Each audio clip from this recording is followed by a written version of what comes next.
Lamentaciones 3. Grande es tu fidelidad. El tercer poema tiene una estructura significativamente diferente de los demás, ya que se compone de líneas individuales agrupadas en grupos de 3 y comienza con la misma consonante del alfabeto hebreo. R. K. Harrison. En la Biblia hebrea, los primeros 3 versículos comienzan con Aleph, los segundos 3 versículos con Bet, y así sucesivamente. Philip Ryken. A oposición de parte del Señor. 1:1-9, el hombre afligido por el Señor. Yo soy el hombre que ha visto aflicción bajo el látigo de su enojo. Me guió y me llevó en tinieblas, y no en luz, ciertamente contra mí volvió y revolvió su mano todo el día. Hizo envejecer mi carne y mi piel, quebrantó mis huesos, edificó baluartes contra mí, y me rodeó de amargura y de trabajo. Me dejó en oscuridad, como los ya muertos de mucho tiempo. Me cercó por todos lados, y no puedo salir, ha hecho más pesadas mis cadenas, aun cuando clamé y di voces, cerró los oídos a mi oración, cercó mis caminos con piedra labrada, torció mis senderos. Yo soy el hombre que ha visto aflicción bajo el látigo de su enojo.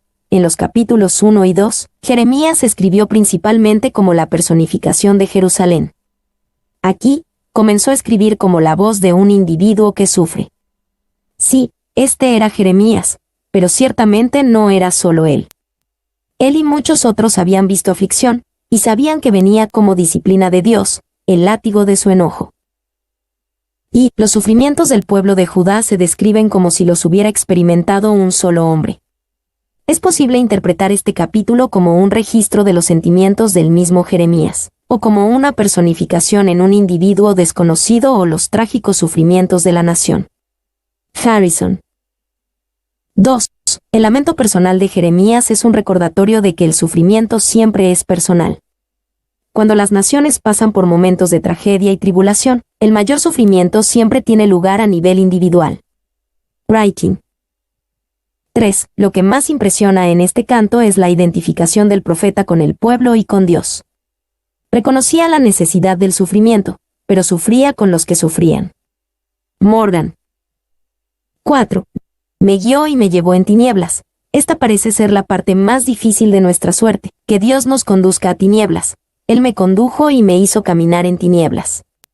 Sin embargo, queridos hermanos, eso es, en cambio, lo más dulce de nuestra prueba, porque, si la oscuridad está en el lugar a donde Dios nos ha llevado, es mejor que estemos en la oscuridad. Spurgeon. Ciertamente contra mí volvió y revolvió su mano. Jeremías no se quedó en este lugar oscuro y sin esperanza, pero no negaría estar allí. Muchas veces a través de la aflicción sintió que Dios era su adversario, no su amigo.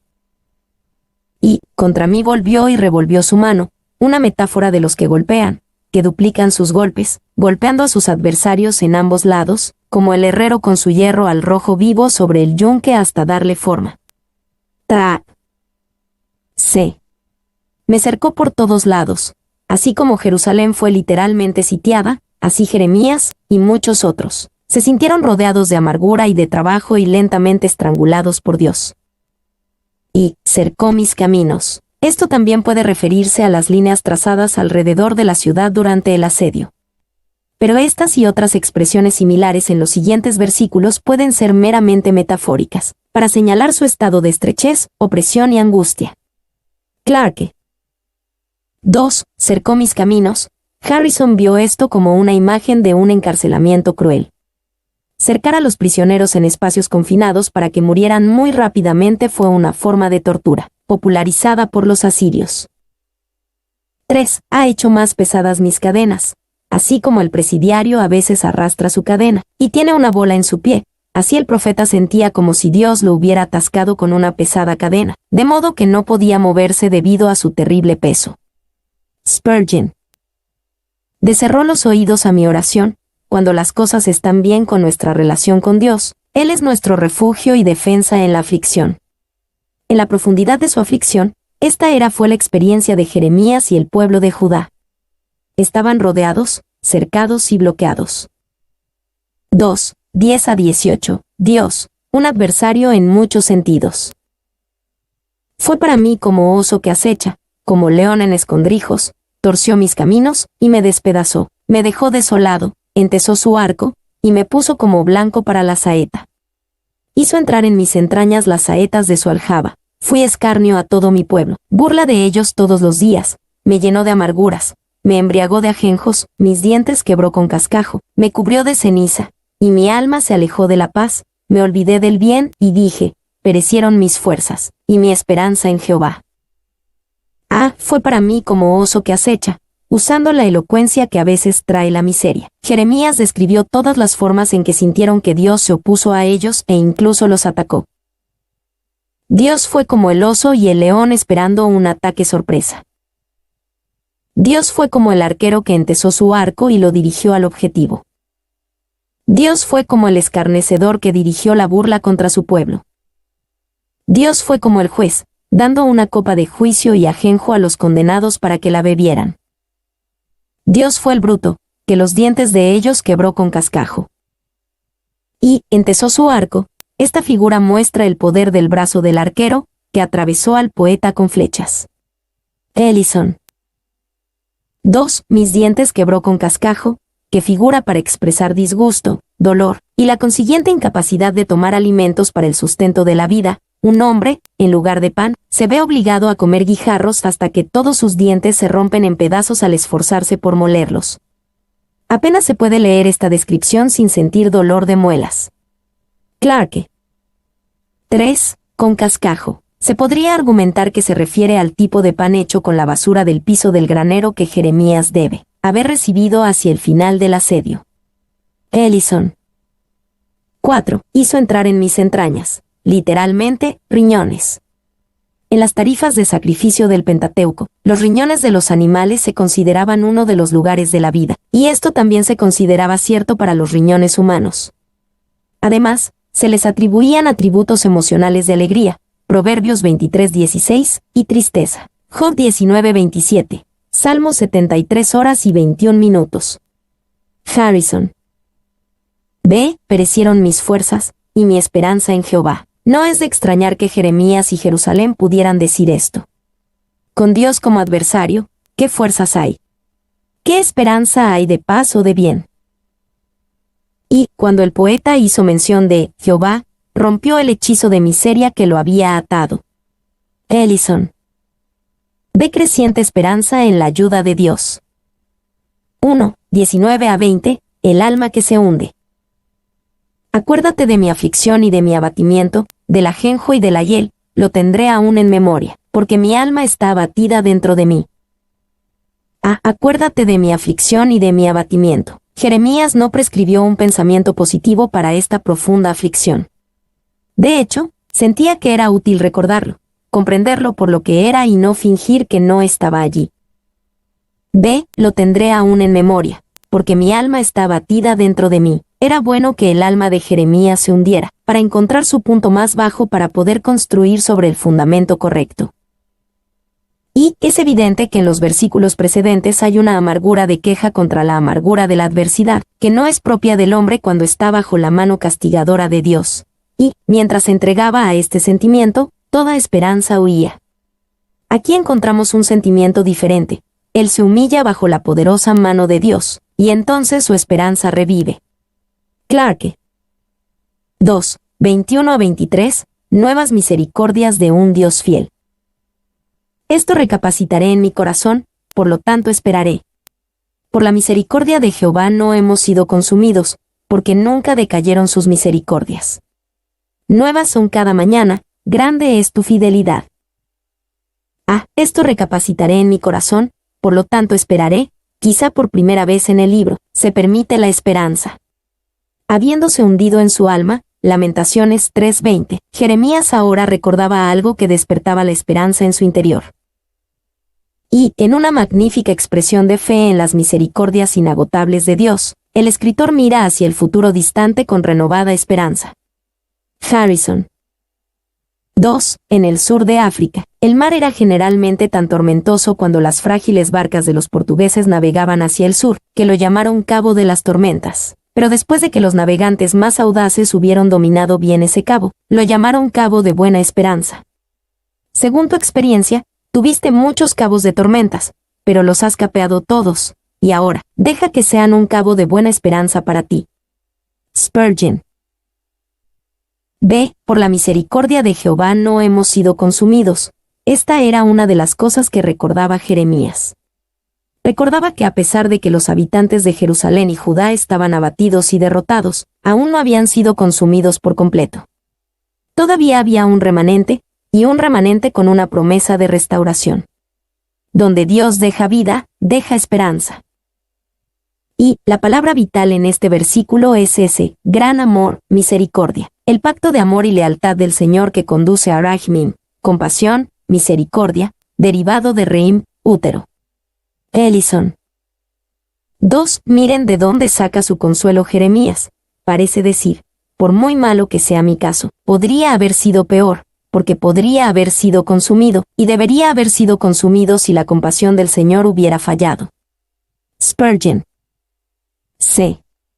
Porque nunca decayeron sus misericordias. Incluso en la severidad de la corrección que soportaba el pueblo de Dios, había evidencia de sus misericordias. Hubo un gran consuelo al darse cuenta de que el tierno afecto de Dios no se había agotado por completo. Estas misericordias eran nuevas cada mañana. Y el pasaje está lleno de belleza, ya que trata de esa tierna compasión de Dios que nunca estuvo ausente ni siquiera en la obra del castigo. Morgan. D. Nuevas son cada mañana. Cada día que amanece le da esperanza a la humanidad en las nuevas misericordias y compasiones de Dios. Necesitamos un suministro constante y Dios ha prometido enviarlo sin falta. No importa cuán malo haya sido el día anterior, el pueblo de Dios puede mirar hacia la nueva mañana con fe y esperanza.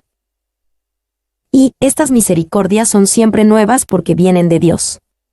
Nuestros tesoros, que depositamos sobre la tierra, son los estanques estancados, pero el tesoro que Dios nos da desde el cielo, en la providencia y en la gracia, es la fuente de cristal que brota de las profundidades eternas, y es siempre fresca y siempre nueva. Spurgeon. Cada mañana da fin a la noche. Cada mañana trae un nuevo día. Cada mañana trae nueva provisión para el día. Cada mañana trae nuevo perdón para nuevos pecados. Cada mañana trae nuevas fuerzas para nuevas tentaciones, deberes y pruebas. Grande es tu fidelidad. Todo esto hizo que Jeremías considerara la gran fidelidad de Dios, que nunca deja de enviar sus misericordias y compasiones. Incluso en su catástrofe, Dios será fiel. Anunció fielmente sus juicios y los ejecutó, y Dios demostraría ser igualmente fiel en su restauración prometida. Y el profeta se dirigió a él personal y directamente, grande es tu fidelidad. En el proceso de recordar los atributos de Dios, Jeremías volvió a tener una comunión viva y una comunión íntima con su Dios fiel. Writing. 3, 24-26, la bondad de Dios para el alma que lo busca. Mi porción es Jehová, dijo mi alma, por tanto, en él esperaré, bueno es Jehová a los que en él esperan, al alma que le busca, bueno es esperar en silencio la salvación de Jehová. Mi porción es Jehová. Al igual que Salmos 119, 57, Jeremías encontró la clave para la satisfacción, encontrar su porción en Jehová. Cualquiera que fuera la medida que iba a recibir, cualquier herencia, cualquier futuro, todo se encontraría en Yahvé. Y estas son las palabras de un alma satisfecha. Jeremías no tenía otro lugar de satisfacción, así que estaba satisfecho con la porción recibida, y esa porción era Jehová mismo. 2. El poeta dijo en efecto, que ha tenido tan poco de los bienes y placeres de este mundo porque su parte ha sido el Señor. Ellison. B. En el esperaré, Dios no podía realmente ser su esperanza hasta que Él fuera primero su porción. Este era un camino hacia la esperanza para Él. C. Bueno es Jehová a los que en Él esperan, al alma que le busca. Toda la miseria del pueblo de Dios había venido porque ellos no quisieron buscar verdaderamente a Dios ni esperar en Él. Rechazaron y se rebelaron durante generaciones, luego buscaron el rescate de otros. Buscarlo de nuevo traería expresiones renovadas de su bondad. Y no te apures, no esperes ser librado de tu problema a la primera que comiences a clamar a Dios. Oh, no, Jehová es bueno con los que en Él esperan, con el alma que le busca. Spurgeon. 2. Hay momentos en que lo único que puede hacer el que sufre es esperar en Dios. Pero esperar es bueno porque vale la pena esperar a Dios. Writing. D. Bueno es esperar en silencio la salvación de Jehová. Todo lo anterior en Lamentaciones era de profunda desesperanza, y la miseria de ninguna manera había terminado. Sin embargo, estos destellos de luz son bienvenidos y necesarios. Contra toda desesperanza, Jeremías se proclamó a sí mismo, y a todos los demás, la bondad de la esperanza y la búsqueda paciente de Dios. Y la esperanza y la espera difieren, pero como la madre y la hija, siendo la esperanza la madre de la paciencia y la espera, o como el hábito y el acto, tener esperanza y esperar viene siendo lo mismo, fluyendo de un poder lleno de gracia y un hábito dado al alma para esperar. La quietud es necesaria para esperar, porque toda turbulencia e impaciencia del espíritu bajo las tristes providencias se opone a la espera. Paul. 4. 27 a 29. Esperanza para el alma silenciosa. Bueno le es al hombre llevar el yugo desde su juventud. Que se siente solo y calle, porque es Dios quien se lo impuso. Ponga su boca en el polvo, por si aún hay esperanza. Bueno le es al hombre llevar el yugo desde su juventud.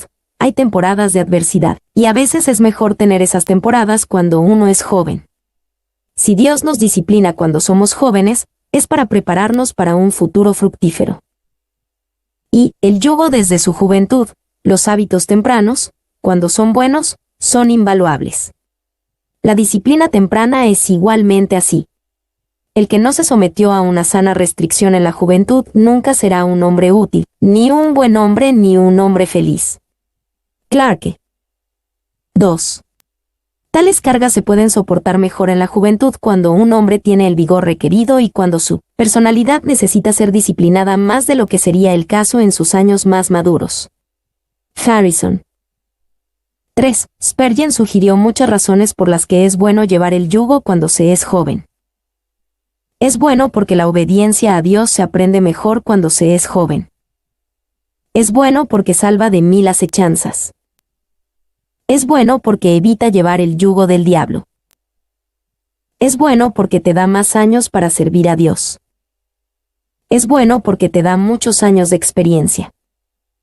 B. Que se siente solo y calle. En la adversidad, es mejor no tratar de resolver todo de inmediato. Estos son buenos momentos para reflexionar, se siente solo, y escuchar en lugar de hablar.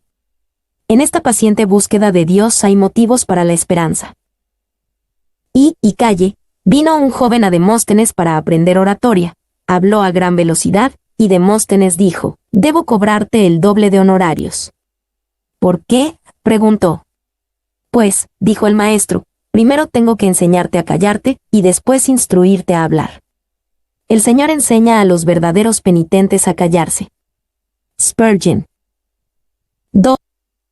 El silencio implica tanto la aceptación de la voluntad de Dios como la negativa a quejarse ante los hombres. Con esto debería ir la completa sumisión a Dios representada en el V29 por la reverencia orientada. Conduce también a la voluntad de ser tratado como un esclavo, V30, porque el yugo era un símbolo de servidumbre, pero cf. Jeremías 20, 1-2. Ellison. 5, 30 a 36, la bondad de Dios incluso en su justicia. De la mejilla al que leyere, y sea colmado de afrentas, porque el Señor no desecha para siempre, antes se aflige, también se compadece según la multitud de sus misericordias, porque no aflige ni entristece voluntariamente a los hijos de los hombres. Desmenuzar bajo los pies a todos los encarcelados de la tierra, torcer el derecho del hombre delante de la presencia del Altísimo, trastornar al hombre en su causa, el Señor no lo aprueba. De la mejilla al que leyere, Jeremías dijo esto en el contexto de soportar pacientemente el sufrimiento. Lamentaciones 3, 27-29. Su sentido es que deben recibir con paciencia el sufrimiento y el oprobio que Dios les ha asignado. Y, al ofrecer la mejilla al heridor, el cautivo estaba transmitiendo la idea de una rendición absoluta. Harrison. 2. Jesús le dio la mejilla al que leyere mientras recibía pacientemente el sufrimiento que su Padre le había señalado. Mateo 26, 67-68, Lucas 22, 64. B. Porque el Señor no desecha para siempre, el sufrimiento soportado no era eterno. En sus sabios juicios, Dios causó dolor, pero prometió también mostrar compasión, y lo haría de acuerdo con la multitud de sus misericordias. C. Porque no aflige ni entristece voluntariamente a los hijos de los hombres. Cuando Dios permite o envía sus juicios, no lo hace con un corazón feliz. Su disciplina no es feliz ni es injusta, torcer el derecho del hombre. Como dijo Abraham de Dios, no ha de hacer lo que es justo, Génesis 18:25. Y a Dios no le complace afligir a los hombres. Él no se deleita en nuestro dolor ni en nuestra miseria. Sin embargo, como un padre tierno e inteligente, usa la vara, no para complacerse a sí mismo, sino para beneficiarnos y salvarnos. Clarke. 2. Torcer el derecho del hombre delante de la presencia del Altísimo. El TM del versículo 35 le da fuerza al concepto de los derechos humanos naturales o inherentes. Al entregarse, pervertir el derecho que el hombre tiene en la misma presencia del Altísimo. Por lo tanto, Dios desaprueba de todo corazón cualquier intento de privar a un individuo de sus derechos en la ley. 36, o de condenarlo injustamente. Harrison. Oraciones de humilde confianza en Dios. 1, 37 a 39, el Dios a quien no se puede oponer. ¿Quién será aquel que diga que sucedió algo que el Señor no mandó? De la boca del Altísimo no sale lo malo y lo bueno, ¿por qué se lamenta el hombre viviente? Laméntese el hombre en su pecado. A. ¿Quién será aquel que diga que sucedió algo que el Señor no mandó? En una temporada de gran sufrimiento o calamidad, puede ser difícil recordar que Dios gobierna sobre todas las cosas si no directamente, entonces en lo que Él permite. Sin embargo, la consideración de la soberanía de Dios también se convertiría en la fuente de su esperanza. Era y es peor estar a merced del destino ciego. B. ¿De la boca del Altísimo no sale lo malo y lo bueno? Para dar énfasis, Jeremías hizo la misma pregunta con diferentes palabras. C. ¿Por qué se lamenta el hombre viviente? Podemos quejarnos contra Dios y su soberanía, pero eso es inútil e ingrato. El hombre viviente debe estar agradecido de que todavía tiene vida, y reconocer que hay algo de justicia en el castigo de su pecado. Y aquel a quien todavía se le ha prestado la vida tiene poca razón para quejarse. Por grande que sea su aflicción, aún vive, por lo tanto, puede buscar y hallar misericordia para vida eterna. De esto lo privaría la muerte, por tanto, que ningún hombre viviente se queje. Clarke. 2. Si es tentado a murmurar, que recuerde que aún vive, y que es más de lo que le corresponde, ya que es la misericordia del Señor que no se ha consumido y enviado de aquí al infierno. La vida en cualquier sentido es una dulce misericordia, incluso aquella que para los afligidos puede parecer una vida sin sentido. 2. 40-47, volverse humildemente a Dios. Escudriñemos nuestros caminos, y busquemos, y volvámonos a Jehová. Levantemos nuestros corazones y manos a Dios en los cielos, nosotros nos hemos rebelado, y fuimos desleales. Tú no perdonaste, desplegaste la ira y nos perseguiste, mataste, y no perdonaste. Te cubriste de nube para que no pasase la oración nuestra. Nos volviste en oprobio y abominación en medio de los pueblos. Todos nuestros enemigos abrieron contra nosotros su boca, temor y lazo fueron para nosotros, asolamiento y quebranto. Escudriñemos nuestros caminos, y busquemos, y volvámonos a Jehová, incluso bajo el gran sentido de que Dios era su oponente y adversario. Lamentaciones 3, 1, 18. Jeremías recomendó el enfoque apropiado y humilde. B. Escudriñemos nuestros caminos, y busquemos. Los pecados no deben ser confesados y tratados casual y superficialmente. No vivimos constantemente enfocados en nuestros pecados y fallas, pero hay momentos apropiados para buscar y escudriñar cuidadosa y deliberadamente nuestros caminos. C. Y volvámonos a Jehová. Todo el autoexamen en el mundo sirve de poco si no nos lleva de regreso a este lugar. Debemos, alejarnos del pecado y del yo y volvernos a Jehová. D. Nos volviste en oprobio y abominación, en el deseo de volverse a Jehová. Jeremías sabía que era importante ver honestamente su condición. Estaban bajo la severa disciplina de Dios, y eso a causa de su pecado profundo y persistente. Y el reconocimiento de la nación de sí misma como basura. Por eso la mayoría de los hebreos emplea un término descriptivo sei, que aparece aquí solo en la Biblia hebrea, y en el contexto denota cualquier cosa rechazada como no apta para el uso. Su contraparte del Nuevo Testamento, 1 Corintios 4:13, es igualmente rara, representando el sufrimiento de los apóstoles. Harrison. 2. Es decir, nos has hecho extremadamente despreciables para todas las naciones, de modo que no nos valoran más que la basura de sus casas, o las cosas más viles, basura y despreciables que se puedan imaginar. Paul. 3. 48-51, llanto por la destrucción.